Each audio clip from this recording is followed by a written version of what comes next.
바울은 기도의 사람이었습니다. 그런데 특별히 오늘 바울은 이 에베소서 교회를 위해서 두 번째 기도를 하고 있습니다. 그 기도의 핵심이 무엇이냐? 바울이 받았던 은혜를 에베소서 사람들도 함께 받고 누리기를 원하는 것이죠. 오늘 에베소서 3장에 먼저 나오는 내용들을 좀 보자면 어떤 내용이 나오냐면 바울이 그 전에 너무나 부족한 사람이었다라는 걸 얘기해요. 왜 그러냐면 우리가 흔히 얘기해서 바울은 세상적으로 보면 많이 배운 사람이잖아요. 가문도 괜찮고 로마 시민권을 갖고 있던 사람이란 말이죠. 그런데 바울은 한 가지 사실을 몰랐다라는 거예요. 그게 뭐냐? 진짜 하나님이 누구인가? 예수가 누구인가를 알지 못했었죠. 그래서 오히려 예수를 핍박했었고 예수 믿는 사람들을 핍박했었습니다. 그러다 그가 정말 예수가 구원자요 메시아인 것을 알게 되었지요. 그가 하나님의 비밀을 알게 되었다라는 거예요. 그래서 그는 그의 삶의 인생의 전환점을 맞이하게 됩니다. 그는 복음의 사도로 하나님의 사도로 일하게 되죠. 그러면서 하나님이 누구신지 하나님의 능력을 경험하게 되고 하나님의 풍성한 사랑과 은혜를 누리는 그 삶을 경험하게 됩니다. 그래서 바울이 이렇게 고백하는 거예요. 내가 경험했던 하나님이 정말 하나님이더라. 근데 그 하나님에게는 너무나 큰 사랑과 은혜가 있더라. 능력이 있더라. 그런데 내가 예전엔 그것을 몰랐는데 예수로 인하여 내가 그것을 알게 되었고 그것을 누리게 되었다라는 거예요. 그래서 3장 우리 앞부분에는 바울의 그러한 고백이 있는 거예요. 내가 하나님의 그 풍성한 은혜와 사랑으로 구원받을 수도 없고 하나님께 징계의 대상이었고 심판의 대상이었고 내가 하나님 보시기에 아름답지 않은 인생이었음에도 불구하고 하나님께서 바울을 예정하사 바울에 대한 선하신 사랑으로 그를 하나님의 은혜로 이끄셨다라는 거예요. 그래서 바울은 그것에 순종해서 그 하나님의 길로 나아가게 되었고 또한 그 나아가는 길이 세상적으로 보면 고난과 같다라는 거죠. 환난이 있다라는 거예요. 그런데 그러한 고난과 환난이 전부가 아니라는 거예요. 오히려 더 큰 기쁨과 은혜가 있었다라는 것이죠. 그러면서 오늘 다시 에베소서 교인들에게 이야기하는 거예요. 내가 받았던 그 은혜를 너희들도 받기를 원한다라는 거예요. 그러기 위해서 어떻게 해야 되는가라는 것이죠. 근데 여기서 이제 저희가 먼저 이 본문의 내용에 들어가기 앞서서 오늘 다시 한번 에베소서 교인들은 참 복받은 교인들이다. 왜 그러느냐? 여러분 혹시 누군가가 여러분을 위해서 기도해 주시는 분이 계십니까? 지금? 그러면 여러분들이 복받으신 거예요. 왜 그러느냐? 오늘 바울이 누구에게 기도를 하고 있냐면 바로 하늘에 계신 하늘의 아버지, 그 이름을 주신 아버지께 무릎을 꿇고 기도한다라고 나와 있거든요. 그러니까 바울이 왕으로서 온전한 하나님으로 인정하는 것은 오직 하나님밖에 없는 거예요. 근데 그분이 왜 그러냐? 그분이 세상을 창조하신 분이고 다스리는 분이라는 거예요. 그러니까 모든 문제의 해결, 모든 것들을 주관하시는 분이 하나님이신데 그 하나님께 나아가서 무릎 꿇고 바울이 기도하는 거예요. 요청하는 거예요. 그러니까 여러분, 누군가가 나를 위해서 누군가를 찾아가서 무릎 꿇고 부탁한다라는 거예요. 그러면 여러분들 그러한 사람이 있다는 게 얼마나 감사한 일이에요. 그런데 오늘 바울이 기도하는 것이 놀라운 은혜는 뭐냐? 그가 기도할 때 하나님의 기도에 응답이 있더라는 거예요. 기도의 역사가 있더라는 거예요. 여러분 고로 여러분들이 기도하지 못할지라도 누군가 여러분을 위해서 기도하는 사람이 있다면 여러분 그게 복이라는 거예요. 더 나아가서는 여러분 내가 사랑하는 사람이 있어. 내가 정말로 귀히 여기는 사람이 있어. 우리가 그 사람들에게 줄 수 있는 게 뭘까요? 세상의 물질일까요? 세상의 어떠한 편안함일까요? 내 위로일까요? 그것이 순간적으로는 위로도 되고 힘이 될 수도 있어요. 그러나 그것이 우리를 구원에 이르게 못합니다. 우리를 진정한 평안으로 이끌지 못한다라는 것이죠. 하나님이 주시는 끊임없는 그 풍성한 기쁨으로 초대하지 못한다라는 거예요. 오직 하나님만이 그 일을 하실 수 있다라는 거예요. 바로 그런데 그것은 한 사람의 기도가 시작이 될 수 있다라는 거예요. 여러분들 오늘 바울과 같이 기도하실 수 있는 여러분들이 되셨으면 좋겠어요. 바울과 같이 기도하심을 통해서 하나님의 그 풍성한 은혜를 나누시는 복된 사람들이 되셨으면 좋겠어요. 하나님께서는 그 풍성한 은혜에 참여하는 자들, 그 풍성한 은혜를 소망하는 사람들, 그 풍성한 그 능력을 믿는 사람들에게는 하나님께서는 그들에게 능력을 주신다고 약속하셨어요. 그래서 오늘 이 말씀을 통해서 다시 한번 여러분들 소망하시고 기도하시는 시간들이 되셨으면 좋겠습니다. 특별히 오늘 바울은 그러면서 이렇게 얘기를 하는 거예요. 이 에베소 교인들에게 내가 하나님의 풍성한 은혜를 누렸어. 내가 그 기쁨을 누리고 있어. 근데 너희들도 그 은혜를 누렸으면 좋겠어. 그런데 그것이 어떻게 시작되어지느냐에 대해서, 그 누리는 방법에 대해서 나와 있더라는 거죠. 첫 번째는 뭐냐? 우리가 정말 그 하나님의 풍성한 은혜, 사랑을 경험하려면 하나님의 비밀스러운 경륜을 우리가 알려면 어떻게 해야 되느냐? 16절에 나와 있습니다. 그의 영광의 풍성함을 따라 그의 성령으로 말미암아 너희 속사람을 능력으로 강건하게 하시오며. 여러분, 우리가 정말 힘들고 어려울 때, 우리의 삶이 무너질 때 외부적인 사건들이 아니에요.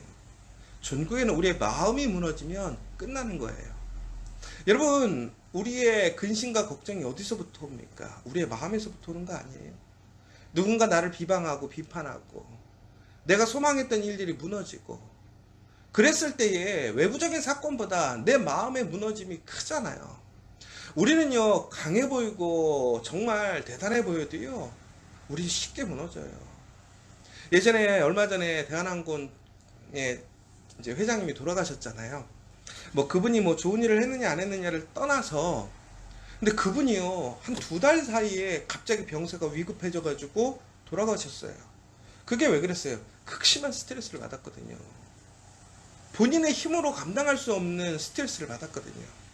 그러니까 그렇게 돈이 있고 정말 미국에서 그 유명하다는 병원에 가 있었음에도 불구하고 2달 만에 돌아가 버리셨다는 거예요.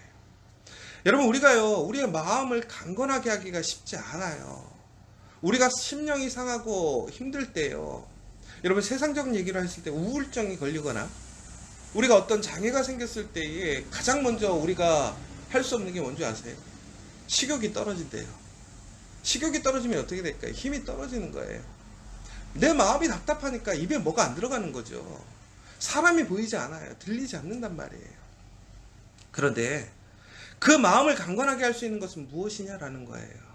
바로 오늘 성령이라고 이야기를 하고 계시는 거예요. 여러분, 여러분의 마음이 상하고 어려울 때 우리가 무엇을 해야 될까요? 자면 될까요? 혹은 어떤 의료적인 치료를 받으면 도움이 될 수는 있겠죠. 그러나 그것보다 더 중요한 것이 무엇일까요? 하나님을 바라보는 거예요. 하나님의 성령을 구하는 거예요. 그 성령이 우리의 마음을 위로해 주시는 거예요. 이끌어 주시는 거예요. 제가 이렇게 나이가 그렇게 많지는 않지만 제가 목회를 해오면서 제가 마음 상할 일이 왜 없었겠어요. 정말 마음 상할 일이 많아요. 교인들한테 마음 상하는 일도 있고, 교회에 마음 상하는 일도 있고, 우리 동료들, 목사님들 때문에 마음 상하는 일도 있고. 그러니까 교회만 있으면 다 좋은 사람만 있을 것 같잖아요. 근데 오히려 교회에 더 힘든 일들이 많은 것 같아요. 어떤 사람들은 이렇게 얘기하잖아요. 왜 그러느냐? 교회는 죄인들이 모이다 보니까, 지금 문제 있는 사람들이 하나님의 은혜로 모이다 보니까 다듬어지지 않은 거죠. 서로 이해하지 못하는 거예요. 그러다 보니까 서로 상처 주고 서로 배려하지 못하는 일도 많더라는 거죠. 성숙하게 되면 하나님의 은혜를 입으면 변화가 돼요. 그러나 그 변화라는 게 단시간에 이루어지진 않잖아요. 우리가 죽을 때까지 전국에는 예수님을 닮아가는 그 삶을 끝까지 살아가는 것이지, 우리가 오늘 완전히 100% 바뀌는 그런 사람은 별로 없다라는 거죠. 바로 그러할 때 우리는 마음의 상처를 입어요. 어려워요. 정말 제가요, 목사임에도 불구하고 그 사람들을 용서하고 이해해 보려고 그러죠. 화가 나면 이해가 안 돼요. 그런데 신기한 게 있어요. 용서가 될 때가 있어요. 이해가 될 때가 있어요. 언제냐? 기도하고 말씀을 보면요, 갑자기 내 마음이 녹아져요. 정말 다시 길이 보이는 거예요. 소망이 생기는 거예요. 아무것도 할 수 없을 것 같고 정말 길이 안 보이는 것 같은데 하나님이 분명히 주시겠다라는 그 확신이 드는 거예요. 그게 누가 주시는 거예요? 성령이 주시는 거예요. 여러분, 힘들고 어려우실 때 우리가 무엇으로 돌아가야 되느냐? 기도의 자리로 가야 돼요. 말씀을 통해서 그 성령의 임재를 경험하실 수 있어야 돼요. 그러면 우리는 위로받을 수 있어요. 우리는 다시 새 힘을 얻을 수 있다는 거예요. 그런데 하나님께서 성령을 주시는데 어떻게 주시느냐? 오늘 16절에 뭐라고 되어 있어요? 그 영광의 풍성함을 따라. 하나님이 은혜를 주실 때는요, 조금 주지 않는다라는 거예요. 적당히 주지 않는다라는 거예요. 어떻게 준다라는 거예요? 풍성히 준다라는 거예요. 여러분, 여러분의 자녀들이 무엇인가를 요구할 때 여러분들 자녀들이 요구하는 딱 한 가지만 들어주시나요? 대부분 그렇지 않잖아요. 내가 능력이 있으면 내가 그 아이의 요청을 응답해 줄 그런 조건이 되면 우리는요, 하나 사달라면 2개 사줘요. 우리 아내가 참 손이 커요. 한번 이렇게 GS나 이런 데만 가도 완전히 뭐 쇼핑을 하듯이 갖고 와요. 그래서 우리 애들뿐만이 아니라 우리 교회들 다 나눠주거든요. 주일날 보면 그게 막 남아 돌아. 그럼 그 사람이 막 사치해서 그러냐? 그렇지 않죠. 뭐예요? 우리 자녀를 사랑하니까 더 주고 싶은 마음인 거잖아요. 풍성히 주고 싶은 마음인 거잖아요. 그 정도는 본인이 감당할 수 있는 거예요. 여러분, 하물며 하나님은 누구세요? 이 세상을 창조하신 분이잖아요. 주관하시는 분이잖아요. 모든 것의 주인이시잖아요. 그런데 우리가 구하는 것에 대해서 하나님께서 인색하시겠어요? 제가 이번 주일날 설교했었어요. 여러분, 하나님께서 우리가 궁핍하고 비참하고 가난하고 찌질하고 어렵게 살기를 원하실까요? 하나님 절대 그렇지 않아요. 그런데 중요한 것은 사람은 잘 사는 사람도 있고 못 사는 사람도 있어요. 평안한 사람도 있고 어려운 사람도 있어요. 건강한 사람도 있고 건강하지 않은 사람도 있어요. 하나님의 본심은, 마음은 누구나 다 건강하게 아름답게 즐겁게 행복하게 살기를 원하시죠. 왜? 우리의 자녀들이 그렇게 살기를 원하잖아요. 우리의 자녀들이 딱 그 수준에 맞춰 살기를 원하는 사람이 어디 있어요? 조금이라도 더 좋은 수준으로 더 행복하게 살기를 원하는 거잖아요. 그러나 그것보다 더 중요한 게 뭐예요? 세상에서 누리는 그런 물질적인 거, 조건, 건강보다 더 중요한 게 뭐예요? 하나님이잖아요. 하나님을 알면, 예수를 알면 그 모든 것이 없어도 우리는 살아갈 수 있어요. 기쁨을 누릴 수 있어요. 소망으로 살아갈 수 있어요. 무엇보다 이 땅에서 우리가 누리지 못한다 할지라도 하나님의 나라, 그 천국에서는 우리가 분명히 하나님의 영광에 참여하게 되고 그것을 누리게 되잖아요. 그러므로 여러분, 하나님께 구하십시오. 내 심령이 강건해지기를 간구하라는 거예요. 좌절하거나 낙심하거나 누워있지 말고 오히려 하나님께 나아가서 무릎 꿇고 간절히 기도함으로 하나님의 풍성한 은혜를 누리시는 여러분들이 되셨으면 좋겠어요. 더 나아가서는 우리가 믿음으로 말미암아 우리 마음에 하나님의 계시기를, 예수님이 계시기를 소망하라고 나와 있어요. 여러분, 성령이 누구를 통해서 오게 되어 있습니까? 예수를 통해서 오게 되어 있어요. 여러분, 예수님께서 우리에게 약속해 주신 말씀이 있어요. 뭐라고 되어 있냐면 우리에게 문 밖에서 두드리노라. 예수님께서 그렇게 얘기하시잖아요. 내가 너의 힘이 되어주겠다. 그러므로 어떻게 하라는 거예요? 문을 열라는 거예요. 내 손을 잡으라고 얘기하신 거예요. 근데 저는 이제 예전에 그 말씀을 보면서 그런 생각을 했다라는 거예요. 예수님이 우리와 함께 해주시기 위해서 찾아오시는 거잖아요. 그리고 우리에게 두드리신단 말이에요. 한번 여러분 생각해 보세요. 문 밖에서 예수님께서 나를 도와주시기 위해서 오셔서 문을 두드리시는 거예요. 우리는 그 도움을 받으려면 문을 열기만 하면 되는 거예요. 그런데 여러분, 그 거리가 어느 정도 되는가 한번 생각해 보세요.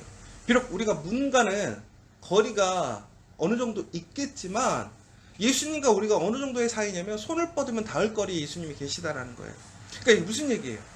예수님께서 우리에게 얼마나 가까이 찾아오셨느냐라는 거예요. 내 앞에 오셨다라는 거예요. 그런데 오늘 뭐예요? 믿음으로 말미암아 그리스도께서 너희 마음에 계시게 하라는 거예요.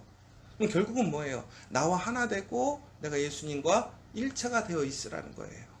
그러면 어떻게 된다라는 거예요? 그 가운데 하나님의 사랑이, 그 뿌리가 박혀서 하나님의 풍성한 은혜를 우리가 알게 된다라는 거예요. 사랑의 비밀을 알게 된다라는 거예요. 그러므로 인해서 우리는 그 너비와 길이와 높이와 깊이가 어떠한지를 깨닫게 될 것이다라고 나와 있습니다. 여러분, 우리가 아는 게 중요해요.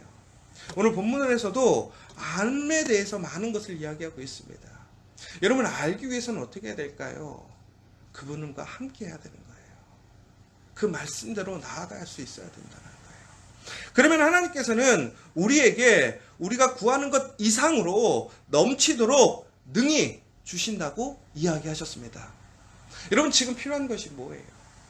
여러분, 정말 위로가 필요하십니까? 소망이 필요하십니까? 여러분의 앞길을 인도하실 인도가 필요하십니까? 하나님께 구하라는 거예요. 하나님께서 어떻게 하시겠다라는 거예요. 능히 넘치도록 풍요롭게 풍성하게 채워 주시겠다라고 얘기를 하시는 거예요.